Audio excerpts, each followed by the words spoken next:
Well, everyone, it's time for us to go and take a look at the iPhone 12 and compare it against the iPhone 12 Pro and see which particular iPhone is the better one for you. Now, I will definitely tell you between both these devices, you can't really go wrong with either one. The iPhone 12 is probably easier to get because it was just being sold brand new like last year, where the iPhone 12 Pro pretty much is a 2020 flagship. Both these phones are different, but they both have a lot of similarity. So let's go and see which one's the better one. If you want to pick up either one of these phones, links will be down in the description. You can get them from there, and you can help support the channel at the same time. Now, starting off with the outside of both these devices, the iPhone 12 on the front is it has a 6.1-inch Super Retina XDR OLED display, and it is actually like a pretty decent panel. I think it looks good. I think it looks very very decent for the most part, and I do think that's a very cool thing going on for this particular panel. It's 60 hertz, so it's not anything crazy. Obviously, we've seen panels that are way better than this thing, but it does, kind of get the job done for the most part. And I do think, for the most part, Apple did a really, really good job with this particular panel. And I do think it's still worth buying for the most part. It's just a 60 hertz screen, but so is the 12 Pro's.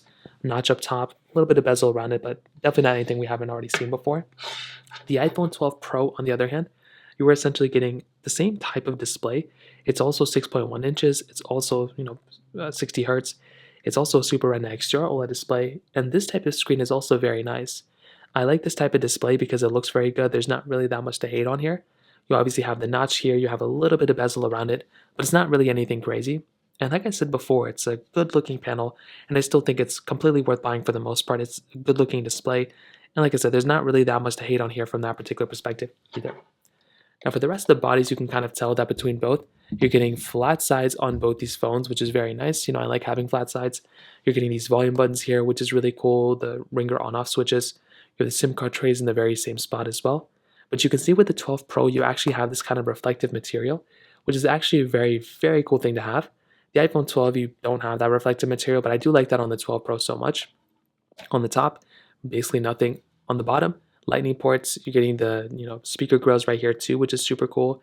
And I do think for the most part, that's a really nice thing going on for this particular device that you do have lightning. It would have been nicer with USB-C back then, but who cares?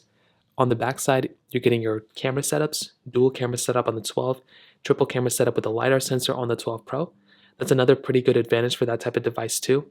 You're getting your wireless charging, you're getting your MagSafe capability here too, which is another really cool thing. And overall, both these phones look very nice. They both feel very good as well. And there really isn't that much to complain about here from the outside of both these devices. Now, I will also say from the MagSafe capability, everything, like there's so much overlap here that if you don't really care about the exterior, the frosted glass back and things like that, this may not be that big of a deal to you. But personally for me, I do like having the frosted glass back. It feels so much better.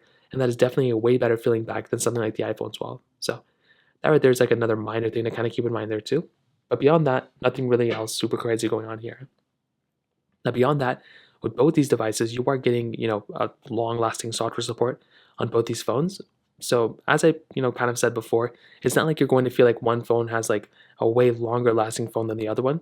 You're going to be getting very similar type of experiences between both. So it's not like one phone's going to be lasting way longer than the other one, which is a very good thing. You're going to be getting very good, very long-lasting phones between both of these, which is very, very nice. So that kind of covers it up there too. Now let's go and do a speed comparison between both these devices. The iPhone 12 and the iPhone 12 Pro both have the Apple A14 body chip inside of it. The only difference is the iPhone 12 has 4 gigabytes of RAM. The iPhone 12 Pro has 6 gigabytes of RAM. So let's go and see which one's the faster one between both.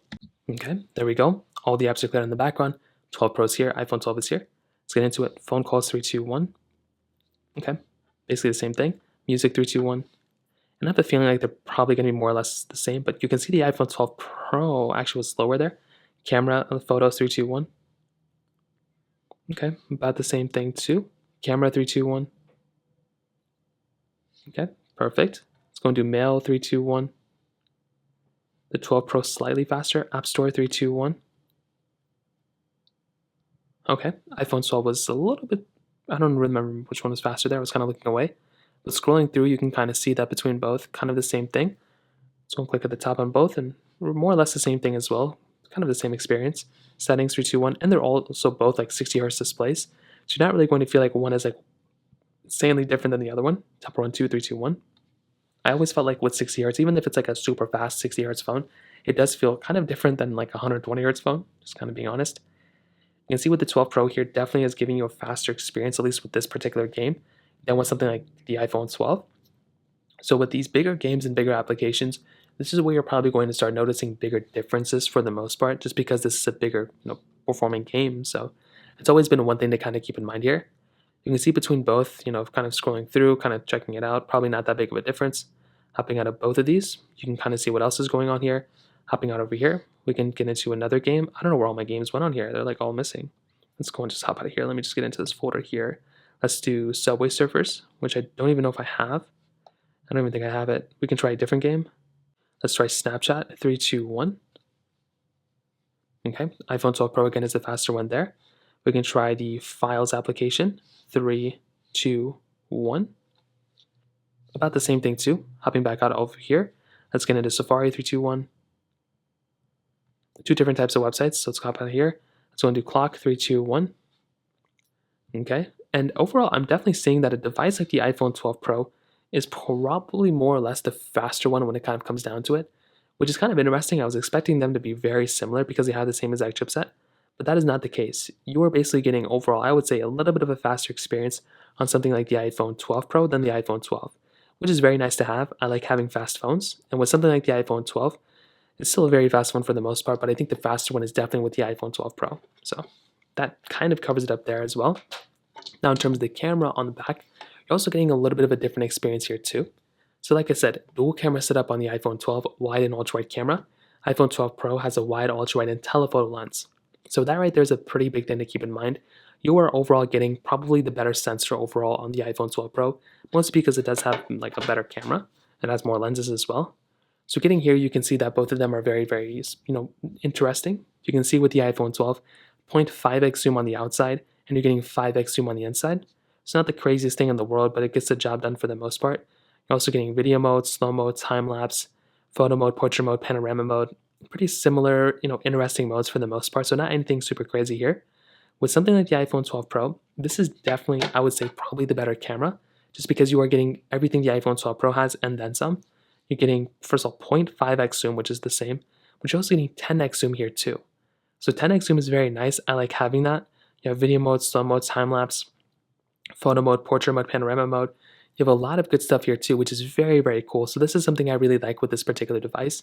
And I do think if I'm getting some sort of phone, it definitely is probably going to be something like the iPhone 12 Pro that has additional sensors and more sensors at the end of the day. So at the end of the day, what I'll definitely tell you, both these phones are very good. I do like my iPhone 12 Pro a lot. I think it's definitely better than the iPhone 12. And the reasons it's better, one, you're getting a better build quality, so it feels better. You're getting a better camera sensor as well with that LiDAR sensor, which is pretty nice. You're also getting a little bit of faster performance. So you're getting, 50% more RAM inside of this particular device than the iPhone 12. So that right there's like another big advantage. And, it's a more expensive feeling phone because it was a more expensive phone. The 12 though, I think is, easier to buy. It's going to be lasting around the same as the iPhone 12 Pro probably, and it's still a really good phone nonetheless. But the best one is probably going to be the iPhone 12 Pro here, just because it's going to be giving you a better experience. But you can also, if you can go up to the iPhone 13 Pro, I'd recommend buying that phone. I think that one's probably going to be the better one than these two combined. So that pretty much covers it up there. If you have any other thoughts or questions, please let me know in the comment section below. Hit the like button, that would mean so much, but definitely hit that subscribe button. More importantly than everything else, I love every single one of you guys. Hopefully I'll catch you guys in the next video. Peace out.